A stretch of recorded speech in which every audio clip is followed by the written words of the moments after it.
दर्शकबिन नमस्कार। कार्यक्रम अन्तर्ध्वनिको आजको श्रृङ्खलामा यहाँलाई हार्दिक स्वागत छ। दर्शकबिन, यो कार्यक्रम हरेक हप्ता यसै समयमा हेर्न सक्नुहुन्छ। यस कार्यक्रममा हामी कला तथा साहित्यका विविध पक्षका विषयमा चर्चा गर्छौं। यसै सन्दर्भमा कुराकानी गर्नको निम्ति आज हामीसँग हुनुहुन्छ साहित्यकार युसु आरडी शर्मा। आउनुहोस् उहाँलाई कार्यक्रममा स्वागत गरौँ। स्वागत छ यहाँलाई कार्यक्रममा। केमा व्यस्त हुनुहुन्छ हिजो आज? आजकल म अनुवादमा व्यस्त छु र नयाँ एक किताब लेखिरहेको छु। मेरो मेमोयर अथवा मेरो फिक्सनल मेमोयर, फिक्सनल स्टोरी मेरो लाइफको। र भर्खरै दुईटा चिनिया भाषाबाट चिनिया कविहरू, एउटा कवि र एउटा कथाकारको अनुवाद गरेछ नेपालीमा। त्यो भर्खर बजारमा आएको छ र त्यसमा अब लागिरहेको छु के प्रसारको लागि, त्यसको लागि। भनेपछि अहिले बजारमा हामी पाउन सक्छौँ यहाँले अनुवाद गर्नुभएका पुस्तकहरू? एक दुई हप्ताभित्रै अभाइलेबल हुन्छ। यहाँसँग कुरा गर्नुपर्दाखेरि मलाई अलिकति अनुवादकै कुरा गर्नु मन लाग्यो होइन। अनुवाद साहित्य जस्तै अनुवाद साहित्यको कतिको चाहिँ आवश्यकता छ होइन नेपालमा नेपाली साहित्यलाई विश्व सामु पुर्याउनको लागि? अब विशेष रूपले नेपालमा अनुवाद त धेरै इम्पोर्टेन्ट कुरा हो। विशेष रूपले नेपालमा अधिकतम इम्पोर्टेन्ट कुरा किन छ भने हाम्रो देश यो नेपाल देश अनुवादकहरूले बनाएको देश हो। भानुभक्ताचार्यले त्यो रामायण अनुवाद नगरेको भए नेपाली भाषाको जुन अहिलेको स्वरूप छ त्यो राजाहरूले 2224 जो युनिफिकेसन भयो त्यो नेपाली भाषाको आधारमा भयो। भन्दाखेरि अनुवादक नभएको भने, भानुभक्त नभएको भए नेपाल राष्ट्रकै कल्पना गर्ने एउटा इम्पोसिबल जस्तो हुन्छ। त्यसको रूपमा अनुवादकहरूको के छ भने रोल एउटा यो ब्रिजको रूपमा, एउटा पुलको रूपमा, सेतुको रूपमा एक राष्ट्रलाई एक समुदायबाट अर्को समुदाय, एउटा राष्ट्रबाट अर्को राष्ट्र, जस्तो कि भनिन्छ नि कि कविहरूको, लेखकहरूको अथवा जोगीहरूको कुनै देश हुँदैन, कुनै सीमा हुँदैन। जस्तो कि खोलाहरूको, नदीहरूको कुनै देश हुँदैन, त्यसो साहित्यको पनि कुनै देश हुँदैन र कुनै सङ्कुचित एउटा परिभाषा हुँदैन। त्यो सन्दर्भमा अनुवाद एकदम ऋषिमुनिले गर्ने काम हो र विशेष रूपले नेपालको सन्दर्भमा यसले धेरै महत्त्वपूर्ण रोल खेलेको छ। हामी कुराकानीमा फेरि आउने नै छौँ। त्योभन्दा अगाडि यहाँको एउटा कविता सुन्छौँ। मेरो नयाँ सङ्ग्रह यो भर्खरै यो उसको पेन्डेमिकभन्दा अगाडि हामीले विमोचन गरेँ। पानाहरू खाली छन्, त्यो हामीले निकालेर त्यसबाट एउटा मेरो चर्चित कविता। यसको अलिकति थोरै सोध्छु ल, मलाई एकदमै सोध्न मन लाग्यो। पानाहरू खाली छन् होइन, जीवनका पानाहरू खाली छन् कि किताबका पाना खाली छन्? यसमा के छ भने म एकचोटि यो वेल्समा, युकेमा वेल्समा गएँ। एउटा कविता पाठको बोलायो तिनीहरूले। त्यहाँ एउटा कविता पाठमा एउटा कवि आयो, उसले मलाई एउटा किताब प्रेजेन्ट गर्यो, गिफ्ट दियो उसले। मैले लिएँ किताब, अनि घरमा गएर खोल्दाखेरि त केही पनि छैन, पानी छैन, केही पनि छैन, खाली छ। एउटा गोल्डन थ्रेड धागो रहेछ। अनि मैले फोन गरेँ उसलाई, के हो तपाईँले त रङ किताब दिनुभयो कि मलाई, किन यसमा त केही पनि छैन? उसले भने यो किताब ठिकै छ, यस्तै हो, यो जीवनको सपाट पानाहरूबाट उता जाने खोजिरहेको छु म र एक दिन जानेछु, सक्सेस हुनेछ। मलाई रमाइलो लाग्यो उसको यो पाना, खाली पानाको किताब दिएको। जीवन पनि एउटा सपाट पाना जस्तो हो र त्यसको उता जाने प्रयास हामी गरिरहेको छौँ। त्यसलाई भर्ने काम आफ्नो हो। त्योबाट यसको चाहिँ आएको यो शीर्षक। र यो कवितामा खच्चरहरू हिमाली भेगमा जुन भरियाहरूले लान्छन् र खच्चरहरू अन्नपूर्णमा जानुहुन्छ भने अब त अहिले त धेरै बाटोहरू बनिरहेछन्। त पहिला अहिले पनि धेरै ठाउँहरूमा तपाईँले घोरे पानी जाँदाखेरि पनि अथवा अरू ठाउँमा जुन भित्रको अहिले त बाटोहरू बने पनि यो खच्चरहरू मेरो प्रिय कविता। खच्चरहरू। महान तिब्बती नुन मार्गमा फेरि मलाई भेट्छन् मेरा पुराना विस्मृत साथीहरू। तिनीहरू कनवारमा एउटा जड्या अनिन्दो थकाई, तिनका जीवनहरू धुजा भएका, बाङ्गा टिङ्गा तिनका खुट्टाहरू कामी रहेका रक्ताम आरोहणहरूको विश्व प्रख्यात ध्वजा बोक्दै, टाँसिएका छन् पुरातन घन्टीहरू, गनाइएका घाउहरू जस्तै तिनका जिउमा बजारी रहेका आधुनिकता निश्चितता दास्ताका हर्फहरू, आइसबर्ग बियरका कार्टुनहरू, चिनिया इँटाहरू, टिन क्यानहरू, क्यारम बोर्डहरू जस्ता पाताहरू, चामलका बोराहरू र आयोडिन युक्त नुन तराईबाट सारिएका, कान्ला परेका धानका खेतहरूका रङ्गी चङ्गी पुतलीहरूले चिन्दछन् तिनीहरूका नाम।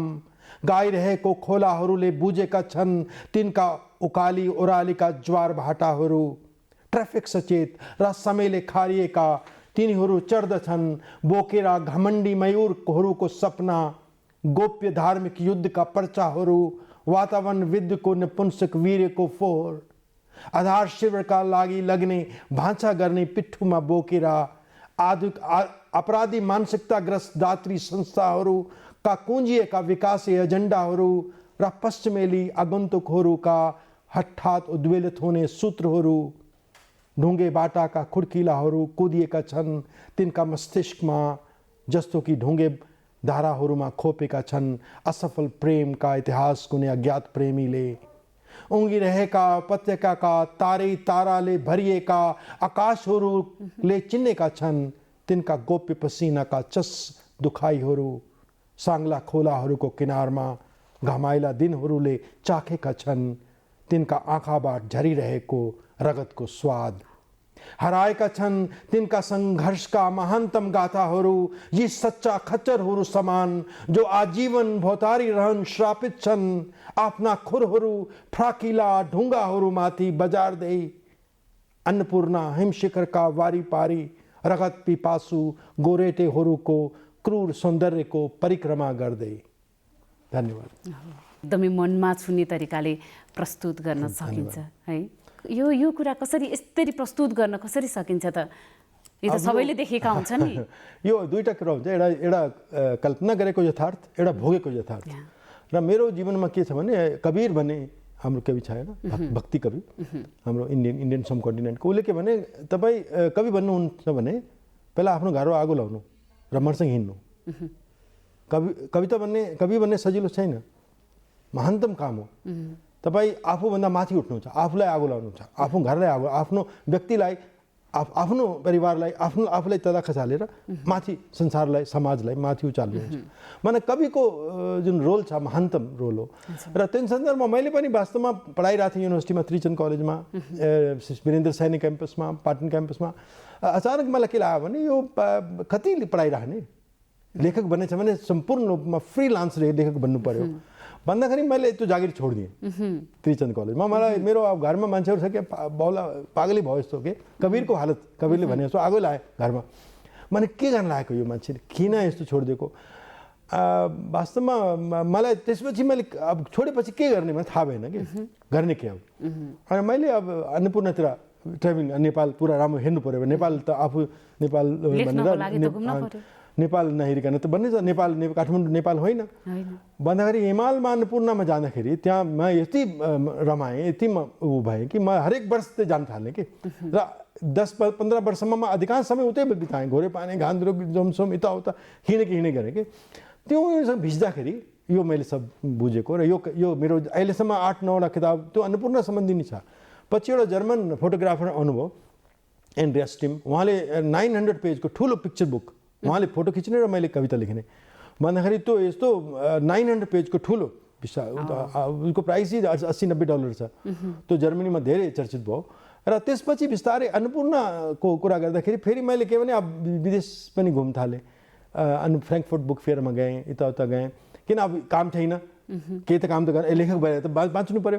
मैले कविता लेख्नु पऱ्यो, पत्रिका फेरि प्रत्येक पत्रिका निकाल्न थालेँ। अनि ट्राभलिङ गर्दा युरोप गएँ। अनि त्यसपछि बिस्तारै मलाई त्यो फेलोसिपहरू आउनु थाल्यो कि, जस्तो रकर फेलर फाउन्डेसनले मलाई दियो, अनि अमेरिकन युनिभर्सिटीहरूले मलाई केही फेलोसिपहरू दिन थाले र मलाई बोलाउन थाले फेस्टिभलहरूमा। र बिस्तारै त्यसपछि म एज घुमन्ते कवि जस्तो भएर, कविले भने जस्तो एउटा केही नपाए पनि एउटा ठाउँ हेर्ने, जाने, सम्मानित हुने, पढाउने। अनि त्यसले गर्दा उनीहरू पनि छक परे। नेपाल विश्वमै यस्तो कम छन् कवि जो खाली कविता लेखेर मात्र बाँच्छन्। अझ यहाँलाई त हिमाली कवि भनिन्छ, हिमालको एकदमै धेरै समेट्नु भएकोले होला सायदै। यो मलाई के अब नेपाली कवितामा पनि मैले लेखेँ, जनआन्दोलन सम्बन्धी लेखेँ होइन। पहिलाको कविताहरूमा के थियो भने अब नेपाली मूल के छ भने स्वर के छ भने आलोचनाको, समाजको, पञ्चायतको थियो अथवा यो राजनीतिमा नेताहरूको। तर मैले के भने यो आलोचना भन्दा त भुपी रिमालको एउटा परम्परा छ, त्यसमा हामी उहाँले नतमस्तक गर्छौँ र रिमाल मेरो प्रिय कवि हो।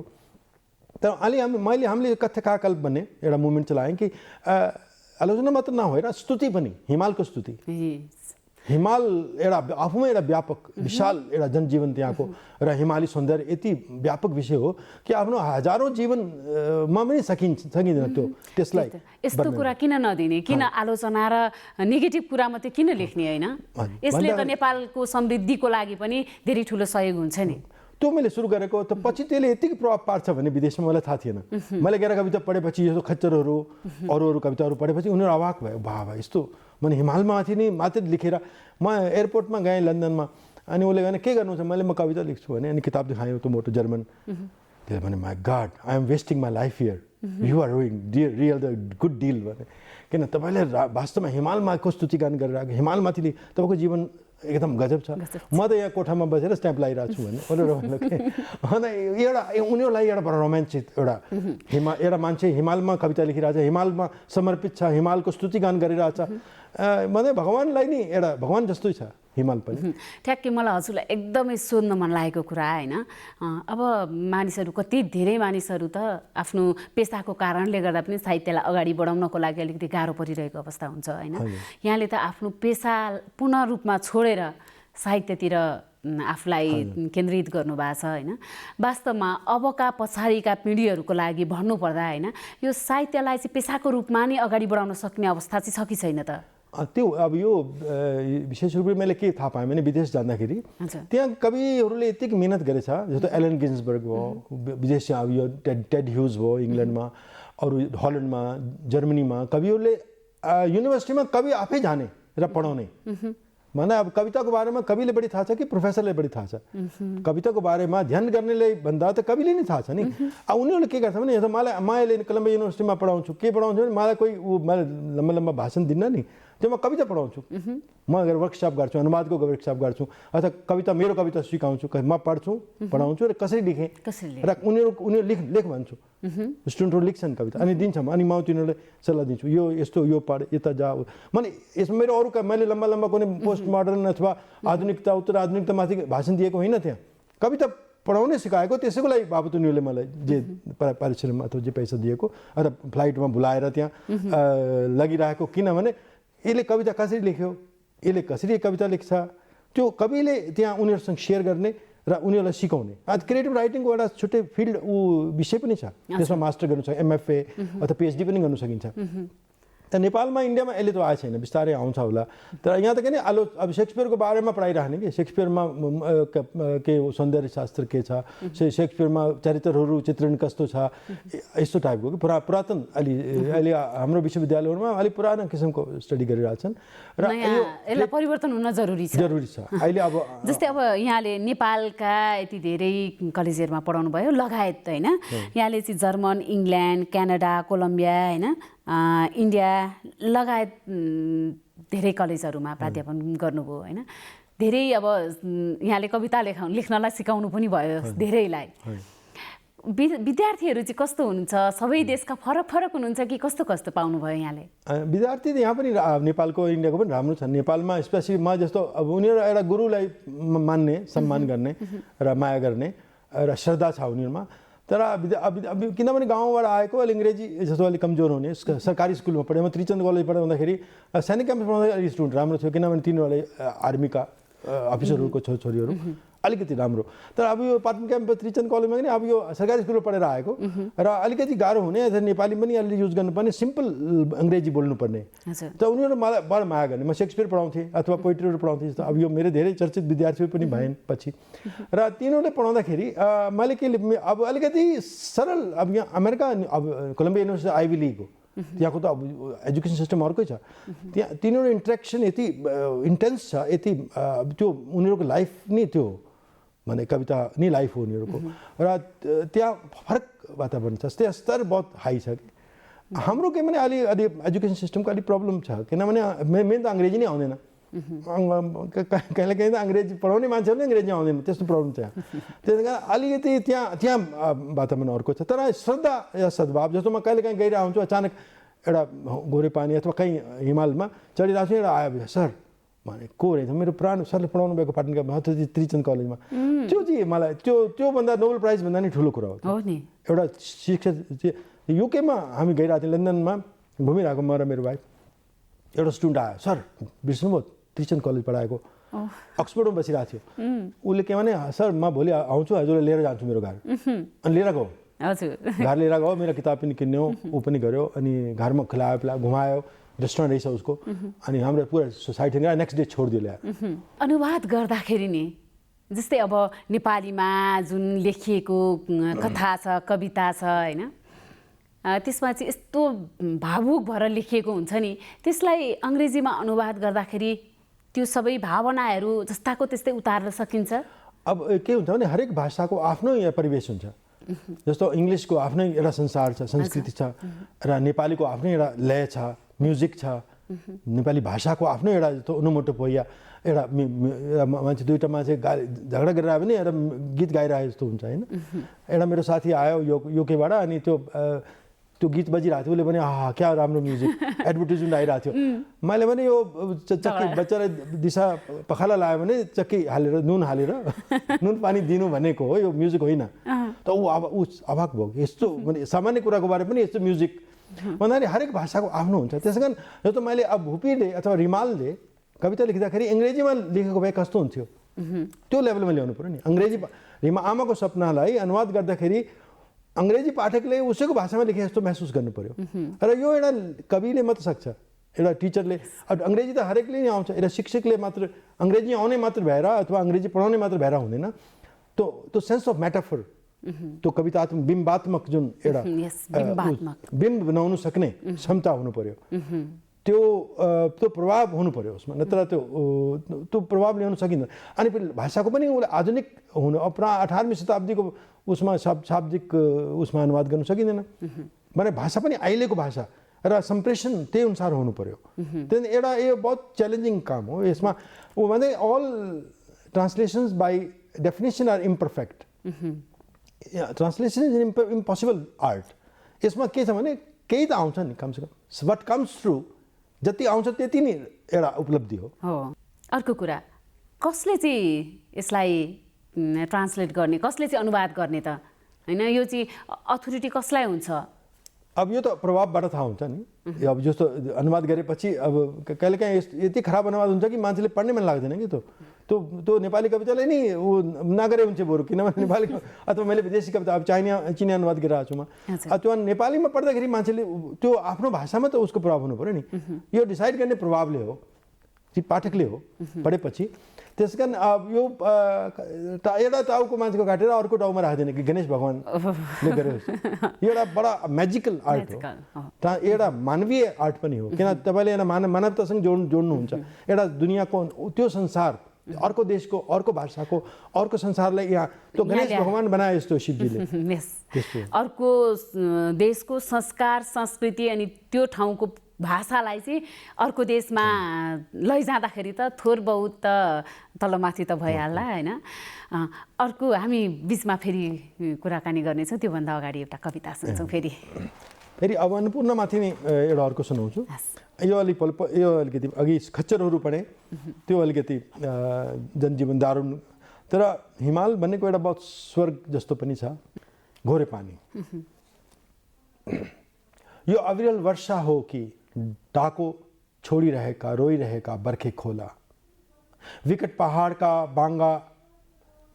पहाडका बाटाहरूमा पछ्याइरहेको कुनै यति हो कि सिरोटोका सासमाथि दौडिरहेको एउटा सुक्खा पात बिस्कुन सुकाइएको कोदो नजिकै बेरेर राखेको सानो सुकुल हो कि घाममा तेल दरेर सुताइएको नवजात शिशु व्यस्त गृहिणीले झ्यालमा सुकाउन राखेको एउटा ठुलो फर्सी हो कि न्यानो घाम पल्टिरहेको खैरो बिरालो नजिक घुरिरहेको एउटा मोटो कुखुरो हरिया खोचमा टल्किरहेको खुख्रीको धार हो कि झुन्डिरहेको बुलाकीको सुगन्ध टलक पाकेका धानका खेतहरूका टाँटहरूमा आवाज गरिरहेको पानी किरा हो कि एउटा काँपिरहेको हँसिया जो भोका खेतहरूको दुर्भाग्य बालीहरू काटिरहेछ भुत्ले भालुको बाङ्गो टिङ्गो हात खुट्टा हो कि बर्खे जङ्गलमा काहीँ परेको धुप्पीका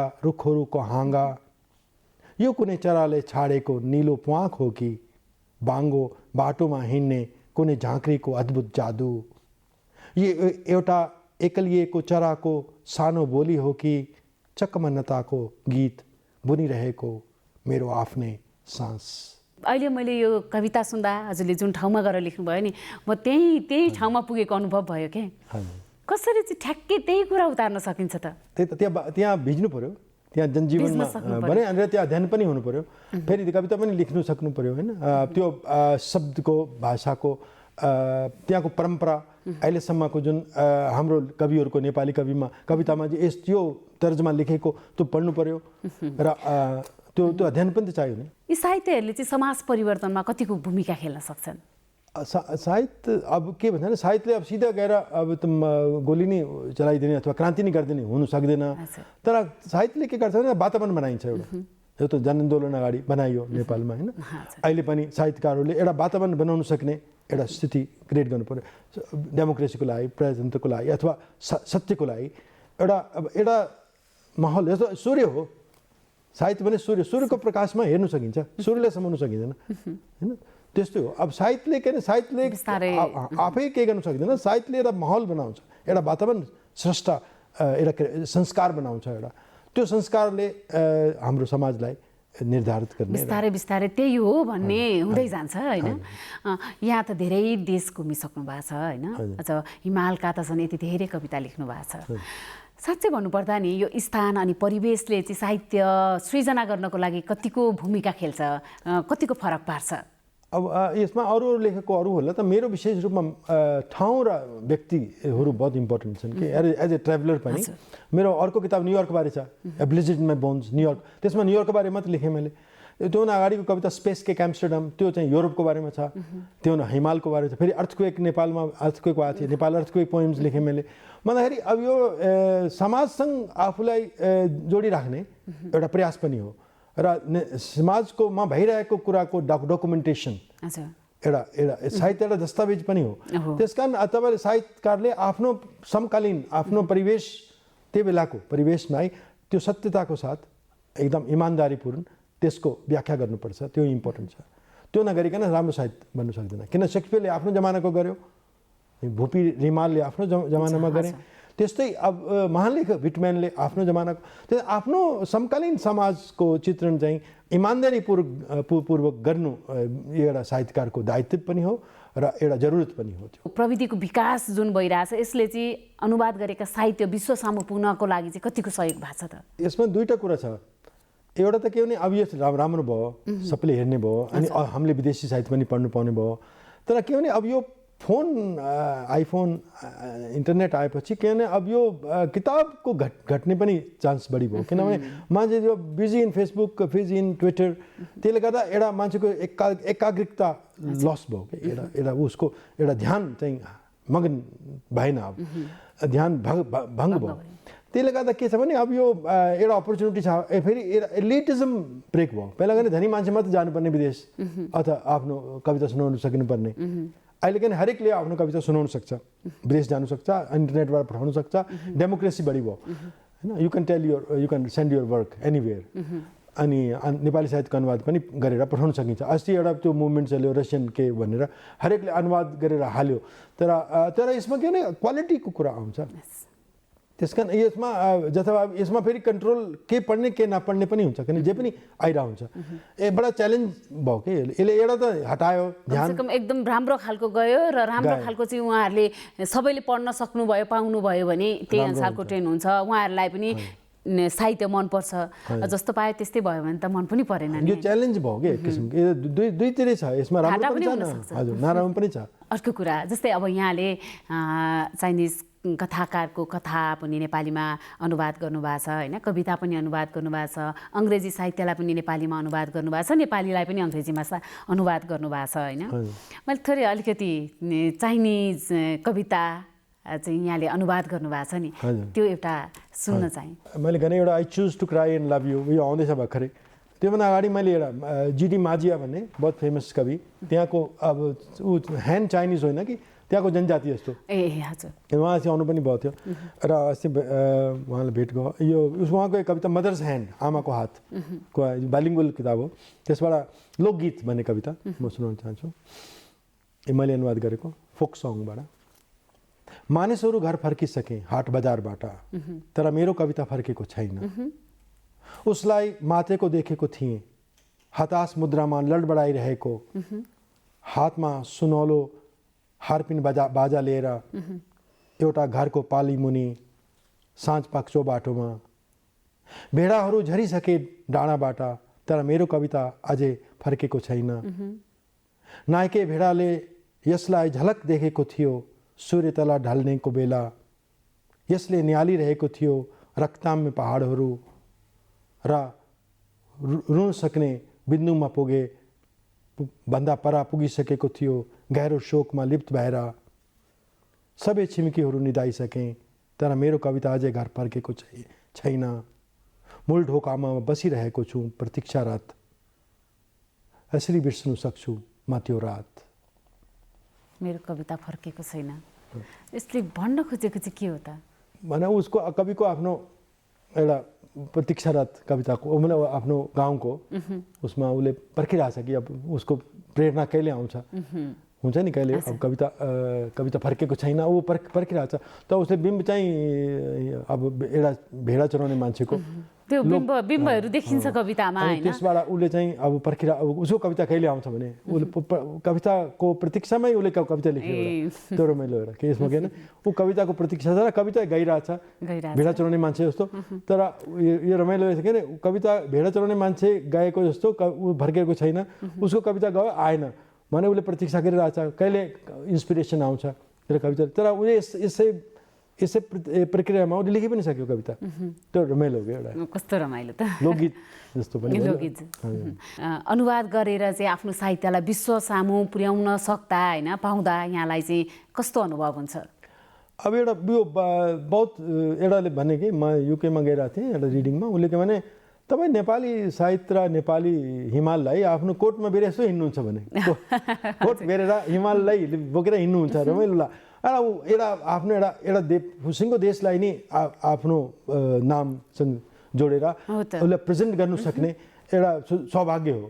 त्यसमा म बहुत आफूलाई एउटा भाग्यमानी मान्छु कि म हिमाली भेगलाई, हिमाली जनजीवनलाई, हिमाली सङ्घर्षलाई, जस्तो अहिले रिमालको कविता अङ्ग्रेजीमा एउटा किताब निकाल्दैछु म, आमाको सपनाको नेपाली अनुवाद इङ्ग्लिस अनुवाद।